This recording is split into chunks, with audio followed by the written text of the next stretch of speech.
নমস্কার বন্ধুরা, SS story রিডারের আসরে তোমাদের সকলকে স্বাগত। বন্ধুরা, তোমাদের গল্পগুলো শুনতে কেমন লাগছে তা কিন্তু তোমরা জানাচ্ছ না। তোমাদের ভালো লাগছে কি না সেটা আমাকে জানালে আমার ভালো লাগবে। তবে আজ তোমরা যা শুনতে চলেছ সায়ন্তনী পালমলের কলমে ভূতের গল্প। তবে চলো শুরু করা যাক। বিনোদবাবু আর প্রবীরবাবু তুমুল আড্ডায় মেতেছিলেন। ওদের সম্পর্কটা শুধুমাত্র লেখক আর প্রকাশকের নয়, অভিন্ন হৃদয় বন্ধু ওরা। এমন সময় সুবীর ঘরে ঢুকল। প্রবীরবাবুকে উদ্দেশ্য করে বলল, বাবা, কাকুকে আমাদের প্ল্যানটা বলেছ? না রে, এখনও বলা হয়নি। কিসের প্ল্যান? জিজ্ঞেস করলেন বিনোদবাবু। বিনোদ, তুমি তো জানো এই বছর আমাদের রামধনু আর উল্কা দুটো পত্রিকারই সুবর্ণ জয়ন্তী। তাই সুবীরের ইচ্ছে দুটো পত্রিকাতেই নামী লেখকদের ইউনিক কিছু লেখা ছাপা হবে, আর নতুন লেখকদের মধ্যে প্রতিযোগিতা করা হবে। বুঝতেই পারছো, প্রতিযোগিতার একজন বিচারক তুমি, বাকিটা এবার সুবীর বলবে। সুবীর এবার বিনোদবাবুর দিকে তাকিয়ে মুচকি হেসে বলল, কাকু, আমি ভেবেছি এবছর রামধনু আর উল্কার শারদ সংখ্যার মূল আকর্ষণ হবে বিখ্যাত লেখক বিনোদ গুপ্তার লেখা ভৌতিক উপন্যাস। রামধনুতে ছোটদের জন্য আর উল্কাতে বড়দের। বিনোদবাবু চমকে উঠলেন। এ কি বলছে সুবীর? তার এই দীর্ঘ লেখক জীবনে তিনি ভূত নিয়ে একটা অনুগল্প পর্যন্ত লেখেননি। সত্যি কথা বলতে কি, তিনি ভূতের গল্প লেখার চেষ্টা করেননি এমন নয়, কিন্তু দুর্ভাগ্যের বিষয়, এত নামী প্রতিষ্ঠিত লেখক হওয়া সত্ত্বেও তিনি বারে বারে ভূতের গল্প লিখতে ব্যর্থ হয়েছেন। এ হলো তার জীবনের এমন এক গোপন সত্য যা শুধু নিজের মনেই লুকিয়ে রেখেছেন। তার ছেলেমেয়েরা ছোটবেলায় অনেকবার আবদার করেছে, এখন নাতি নাতনিরা করে, কিন্তু প্রতিবারই তিনি কিছু না কিছু বলে এড়িয়ে যান। আজ পর্যন্ত কাউকে বলে উঠতে পারেননি যে তার মাথায় কিছুতেই ভূতের গল্পের প্লট আসে না। যেহেতু তিনি একজন নামকরা লেখক, তাই কেউ কল্পনাও করতে পারেন না যে তিনি ভূতের গল্প লিখতে পারেন না। এখন তিনি সুবীরকে না বলবেন কিভাবে? দীর্ঘদিনের ঘনিষ্ঠ সম্পর্ক এদের সাথে। তিনি হালকা করে বলার চেষ্টা করলেন, ভৌতিক উপন্যাস কেন, অন্য কিছু। সুবীর বাধা দিয়ে উঠে বলল, ওটাই তো আকর্ষণ। আজ পর্যন্ত কেউ আপনার ভৌতিক গল্প উপন্যাস পড়েনি। এই প্রথমবার আমাদের পত্রিকায় ছাপা হবে। হতাশায় পেনটা ছুঁড়ে ফেললেন বিনোদবাবু। লিখতে বসেছিলেন ভৌতিক উপন্যাস, কিন্তু ঘন্টা তিনেক পরে তার ডায়েরি ভরে উঠেছে একটা টান টান গোয়েন্দা কাহিনীতে।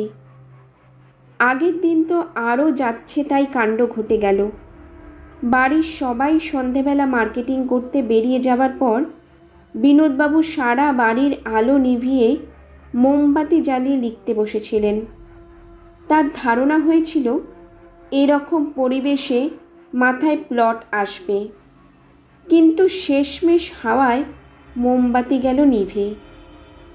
আর অন্ধকারে সুইচ বোর্ডের কাছে যেতে গিয়ে খেলেন এক আছাড়। কী যে করবেন ভেবে পাচ্ছেন না বিনোদবাবু।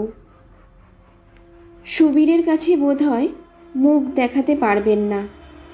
সত্যি কথাটা এবার সবার কাছে স্বীকার করতেই হবে। বালেশ্বর স্টেশনে নেমে চারিদিকে চোখ বোলাতেই বিনোদবাবুর চোখে পড়ল তার নাম লেখা প্ল্যাকার্ড নিয়ে একটি বছর 27-এর ছেলে দাঁড়িয়ে আছে। তিনি এড়িয়ে গেলেন। হোটেল জলপরি? হ্যাঁ স্যার, আপনি নিশ্চয়ই বিখ্যাত লেখক বিনোদ গুপ্ত? মাথা নাড়লেন বিনোদবাবু। আমি রূপক, জলপরির ম্যানেজার। আপনি আসছেন শুনে নিজে নিতে এলাম। বাইরে গাড়ি আছে স্যার, চলুন। সাদা স্করপিওতে চড়ে বসলেন বিনোদবাবু। রূপক নিজেই চালাচ্ছে। তুমি বাঙালি? হ্যাঁ স্যার, আমার বাড়ি খড়গপুরে। ছোটবেলায় আপনার লেখা গোয়েন্দা গোবিন্দ সিরিজ গোগ্রাসে গিলতাম। রূপকের কথা শুনে বিনোদবাবু হাসলেন। বিনোদবাবুর এক লেখক বন্ধু একদিন কথায় কথায় জানান যে তিনি মাঝে মাঝে কোনো নির্জন হিল স্টেশন বা সমুদ্রের ধারে একলা একলা ঘুরতে চলে যান। তাতে নাকি মাথায় গল্পের প্লট আসে ভালো। কথাটা বিনোদবাবুর বেশ মনে ধরে। ভূতের গল্প লেখার শেষ চেষ্টা হিসাবে তিনি বাইরে যাবেন ঠিক করেন। তিনি যখন ভাবছিলেন কোথায় যাওয়া যায়, তখনই তার ভাগ্নে সুকান্ত তাকে বলে, মামা তুমি চাঁদপুরে চলে যাও। আমি এই মাস দেড়েক আগে ওখানে একটা হোটেল কিনেছি। নিজের মতো করে রেনোভেট করাচ্ছি আর বিল্ডিংও কিছু বাড়াচ্ছি। তাই এখন বেশি বুকিং করা হচ্ছে না। এমনিতে চাঁদিপুরে পর্যটকদের ভিড় খুব একটা বেশি থাকে না। তারপর আমার হোটেলে বোর্ডারের সংখ্যা এখন খুবই কম। তাই তুমি নিশ্চিন্তে লেখালেখি করতে পারবে। ভাগ্নের প্রস্তাব মনে ধরে বিনোদবাবুর। স্যার, এই আপনার রুম, দেখুন পছন্দ হয়েছে কি না। রূপক বলে। খুবই পছন্দ হয়েছে। জানালা দিয়ে সমুদ্র দেখা যাচ্ছে। আর কি চাই? এখন এক কাপ চা পেলে ভালো হতো। অবশ্যই স্যার, আপনার যখন যা দরকার হবে শুধু মুখে একবার বলবেন। আপনি এত বড় লেখক, তারপরে আমাদের স্যারের মামা। আপনার কোনো অসুবিধা হতে দেব না আমরা। হোটেলটা সত্যিই নির্জন। বিভিন্ন জায়গায় কনস্ট্রাকশনের কাজ হচ্ছে। বিনোদবাবুর রুম দোতলায়। এখানে আর কেউ আছে বলে মনে হচ্ছে না। নিচের তলায় কয়েকটা রুমে লোক আছে বলে মনে হলো। দুপুরে খাওয়া দাওয়ার পর বিনোদবাবু লিখতে বসলেন। জানালার ধারেই টেবিল চেয়ার দেওয়া আছে। একটানা লিখে চললেন। ভাবলেন প্রথমে ছোটদের জন্য লিখবেন। লেখা যখন শেষ করলেন, দেখলেন সেটা কিশোর উপযোগী একটা অ্যাডভেঞ্চার কাহিনীতে পরিণত হয়েছে। ভূতের নামগন্ধ নেই তাতে। বিনোদবাবুর চোখে জল এসে গেল প্রায়। অদ্ভুত ব্যাপার, তিনি কত কত গল্প উপন্যাস লিখেছেন ছোটদের বড়দের সবার জন্য, কিন্তু কিছুতেই আর একটাও ভূতের গল্প লিখতে পারছেন না। রুম ছেড়ে বারান্দায় বেরিয়ে এলেন বিনোদবাবু। খুব সুন্দর হাওয়া দিচ্ছে। আপনি কি বাঙালি? অচেনা কণ্ঠস্বরের আহ্বানে পেছনে ফিরে তাকালেন বিনোদবাবু। পায়জামা পাঞ্জাবি পরিহিত সৌম্য দর্শন এক ভদ্রলোক দাঁড়িয়ে আছেন। বয়স ওনার চেয়ে অল্প একটু বেশি মনে হচ্ছে। হ্যাঁ, আপনি? আমি নীলাকান্ত পারিদা। কোটকে বাড়ি আমার। ওখানকার একটা স্কুলের ইংরেজি শিক্ষক ছিলাম। আপনি কি একলা এসেছেন? হ্যাঁ। আপনার কোন রুম? আপনার দুটো রুম পরেরটা আমার। আমিও একলাই এসেছি। নীলকান্ত বাবুর সাথে বিনোদবাবুর আলাপ বেশ জমে উঠল। কিছু পরে দুজনে বিনোদবাবুর রুমে এসে বসলেন।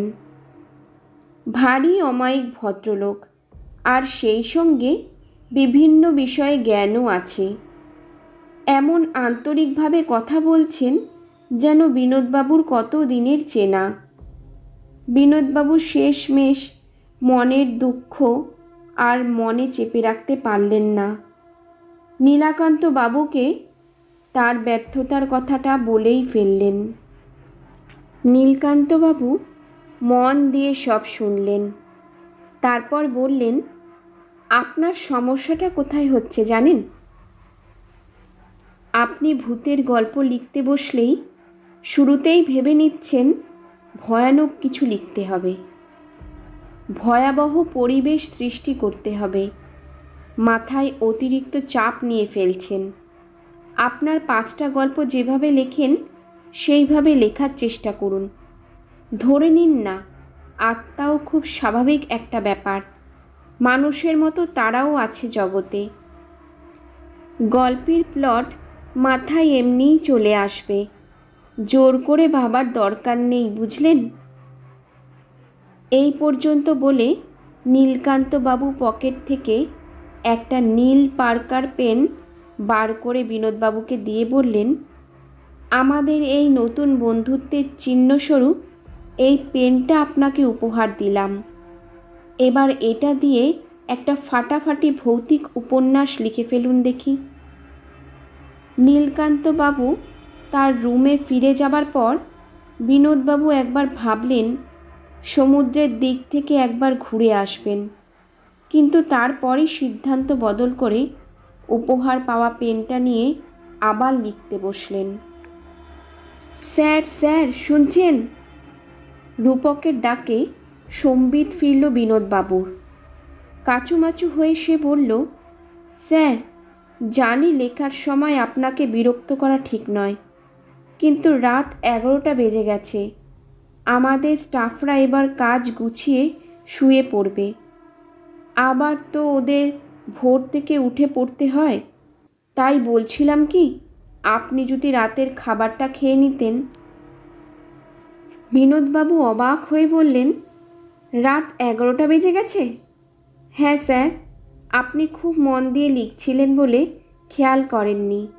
বিকেলে চাও আপনি খাননি, আমাদের রুম সার্ভিসের ছেলেদের ডাকে ফিরেও তাকাননি আপনি।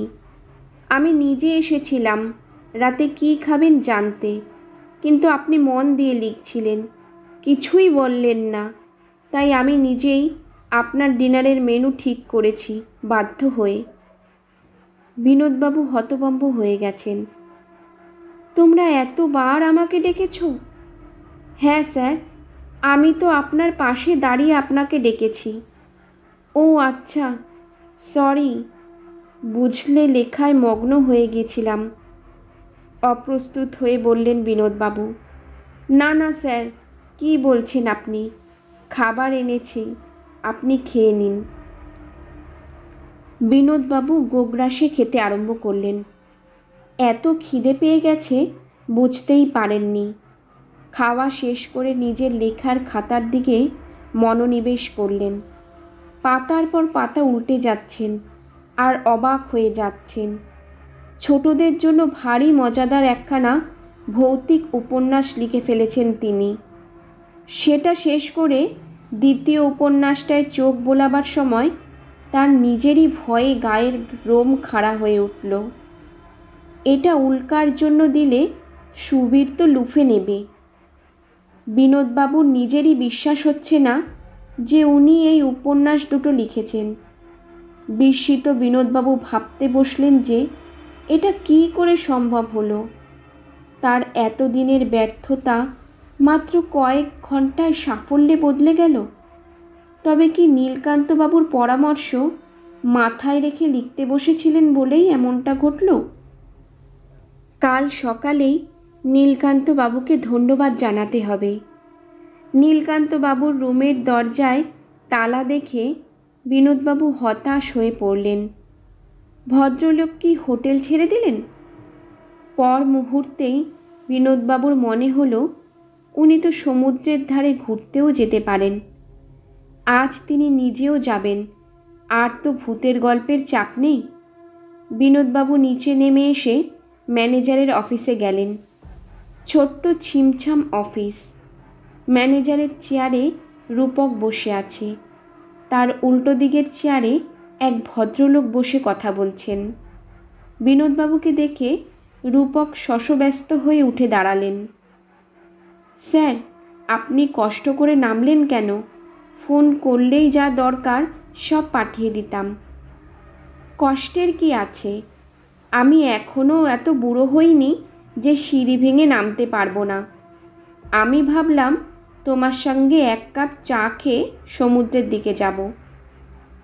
এত আমার সৌভাগ্য স্যার।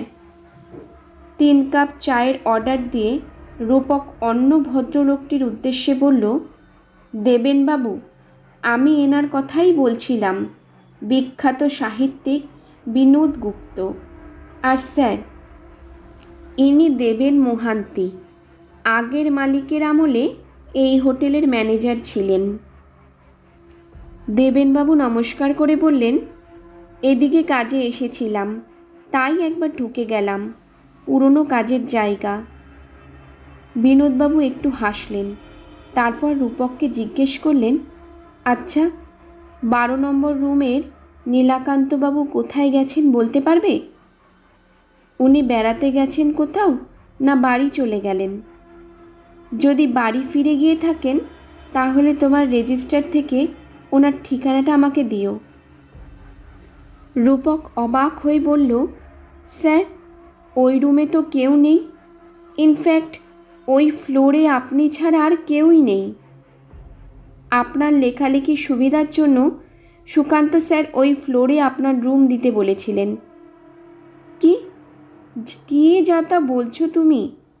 আমার সাথে কত গল্প করলেন ভদ্রলোক। ওনার নাম নীলাকান্ত পারিদা, কোটকে বাড়ি।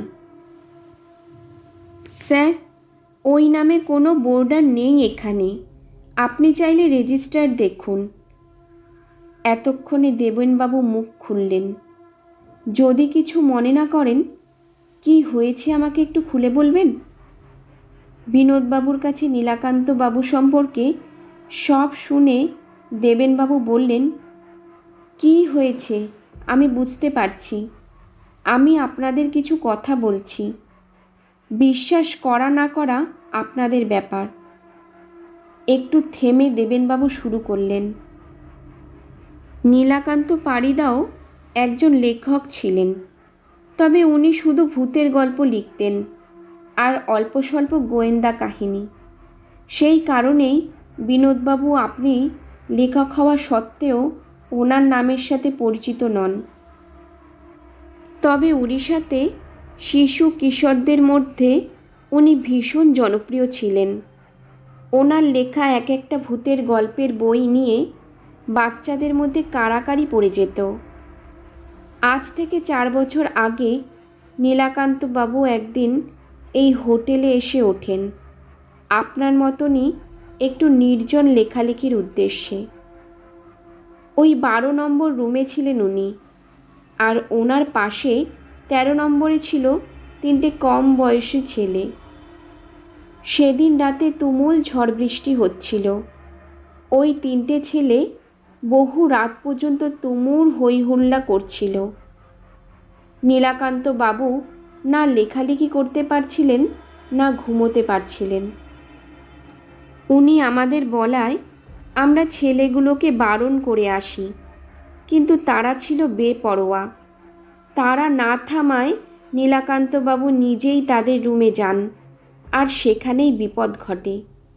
একটা ছেলে ওনাকে এমন ধাক্কা মারে যে দেওয়ালে মাথা ঢুকে ছিটকে পড়েন। মাথা ফেটে অজ্ঞান হয়ে যান। তারপরেও লাথি ঘুষি মারতে থাকে। ছেলেগুলোর যখন হুঁশ হয় তখন সব শেষ। বয়স তো হয়েছিল, এত অত্যাচার সহ্য হয়নি। পেছনের পাঁচিলটা তখন নিচু ছিল। ছেলেগুলো ভয়ে ওই ঝড় জলের মধ্যেই পাঁচিল টপকে পালায়, যদিও পরে সবাই ধরা পড়ে যায়। ওই ফ্লোরে সেদিন শুধু ওই 2টো রুমেই বুক ছিল, আর ঝড় বৃষ্টির আওয়াজে আমরাও কিছু বুঝতে পারিনি। তাই সমস্ত ঘটনাটা সকালে ধরা পড়ে। পুলিশ আসে, ওনার বাড়িতে খবর দেওয়া হয়। একটা অদ্ভুত ব্যাপার ঘটে, ওনার ছেলেমেয়েরা অনেক খুঁজেও ওনার প্রিয় নীল রঙের পার্কার পেনটা খুঁজে পায় না। উনি ওটা দিয়েই লেখালেখি করতেন, বাকি সব জিনিসপত্র ঠিকঠাকই ছিল। এর ঠিক 1 মাসের মাথায় একটা অদ্ভুত ব্যাপার ঘটে। নীলাকান্ত বাবুকে চিনত এমন একজন ওড়িয়া লেখক এই হোটেলে ওঠেন। তাকে বারান্দা থেকে অজ্ঞান অবস্থায় উদ্ধার করা হয়। নীলাকান্ত বাবুর আত্মাকে তিনি দেখেছেন বলে দাবি করেন। তিনি নাকি তার দিকে এগিয়ে আসছিলেন। এই কথাটা একটু একটু করে ছড়িয়ে পড়েছিল। এই লেখকের কথা শুনে এক দুঃসাহসী তরুণ লেখক আমাদের হোটেলে আসে, কিন্তু তারও এই একই অভিজ্ঞতা হয়। সেও নীলাকান্ত বাবুর পূর্ব পরিচিত ছিল। তাকে নাকি নীলাকান্ত বাবু নাম ধরে ডেকেছেন। ক্রমশ এই হোটেলটা ভূতের হোটেল নামে কুখ্যাত হয়ে ওঠে। ব্যবসায় মন্দা দেখা দেয়। মালিক ঠিক করেন হোটেলটা বিক্রি করে দেবেন, কিন্তু সেখানেও সমস্যা। ভূতের বদনামের জন্য কেউ কিনতে চায় না। শেষে হোটেলটা বন্ধই করে দেওয়া হয়। আমিও কাজ ছেড়ে পুরীতে আমার পৈতৃক সূত্রে পাওয়া জমিতে নতুন লজ খুলেছি। আমার মনে হয় এখনকার মালিক কিছু না জেনেই হোটেলটা কিনেছেন। রূপক সম্মতিসূচক ঘাড় নাড়ে। দেবেনবাবু আবার বললেন, সত্যি বলতে কি, হোটেলটা আবার চালু হয়েছে শুনে আমি কৌতূহলবশতই খোঁজ নিতে এসেছিলাম। যতই হোক নিজের পুরনো কর্মক্ষেত্র তো। আমার মনে হয় নীলকান্ত বাবু তার প্রিয় পেনটা কোনো লেখকের হাতে তুলে দিতে চেয়েছিলেন, কারণ ওই 2 লেখক আর বিনোদবাবু ছাড়া আজ পর্যন্ত আর কেউ ওনাকে দেখেনি। আমার মনে হয় এবার ওনার আত্মা শান্তি পাবে, আর কেউ কোনো দিন ওনাকে দেখতে পাবে না। বিনোদবাবুর মাথাটা যেন ঘুরছে। ধীর পায়ে তিনি বেরিয়ে এলেন। রূপক তাকে ডাকছে, কিন্তু তিনি সাড়া দিতে পারলেন না। চুপচাপ নিজের রুমে ফিরে এসে খাটের উপর বসে রইলেন। হঠাৎ দমকা হাওয়ায় একটা কাগজ উড়ে এসে তার কোলে পড়ল। কাগজটাই চোখে পড়ল তার। স্নেহের বিনোদবাবু, কাল আপনার সঙ্গে আলাপ হয়ে খুব ভালো লাগলো। এই পরিচয়টা যদি আমার জীবিত অবস্থায় হতো, তাহলে বোধহয় আমরা খুব ভালো বন্ধু হতাম। আপনার মতো একজন লেখকের হাতে আমার প্রিয় কলমটি তুলে দিতে পেরে এতদিনে আমি শান্তি পেলাম। আমার স্ত্রী, ছেলেমেয়েরা আমার কলমটি আমার স্মৃতি হিসেবে যত্ন করে তুলে রেখে দিত, কিন্তু আমি তা চাইনি। আমার ইচ্ছে আমার কলম লিখে চলুক। আমার শেষ 2টি উপন্যাস আপনাকে উপহার দিয়ে গেলাম। দুর্ভাগ্য, এগুলোর প্লট আমার মাথায় থাকলেও লিখতে শুরু করার কিছুক্ষণের মধ্যেই আমার জীবনদীপ নিভে যায়। কিন্তু আজ আর আমার কোনো আফসোস নেই। আমি আজ মুক্ত। ভালো থাকবেন। আর আমি জানি আপনি নিজেই এবার খুব ভালো ভালো ভূতের গল্প লিখতে পারবেন। ইতি, আপনার হতভাগ্য বন্ধু। বিনোদবাবুর চোখের পাতা দুটো ভিজে এলো। টেবিলে রাখা নীল পেনটার দিকে তাকিয়ে মনটা ভারী হয়ে গেল। তিনি ঠিক করলেন কোর্টকে গিয়ে একবার নীলকান্ত বাবুর পরিবারের সঙ্গে দেখা করবেন। মানুষটাকে আরও ভালোভাবে জানতে বড্ড ইচ্ছে করছে তার। রামধনু আর উল্কার পূজা সংখ্যার বিশেষ আকর্ষণ হল উড়িয়া সাহিত্যের বিখ্যাত ভৌতিক লেখক নীলকান্ত পারিদার 2টি অপ্রকাশিত ভৌতিক উপন্যাস, যা অনুবাদ করেছেন তার বন্ধু লেখক বিনোদ গুপ্ত। আর বিনোদবাবুর নিজের লেখা দুটি ভৌতিক উপন্যাস থাকছে। হ্যাঁ, বিনোদবাবু এখন খুব সহজেই ভূতের গল্প লিখে ফেলছেন। বন্ধুরা, তোমরা গল্পটিকে কোথা থেকে শুনছো তা আমাকে কমেন্ট করে জানিও। আর গল্পটি ভালো লেগে থাকলে ভিডিওটিতে একটি লাইক আর চ্যানেলটি সাবস্ক্রাইব করে আমার সঙ্গে থেকো। ধন্যবাদ।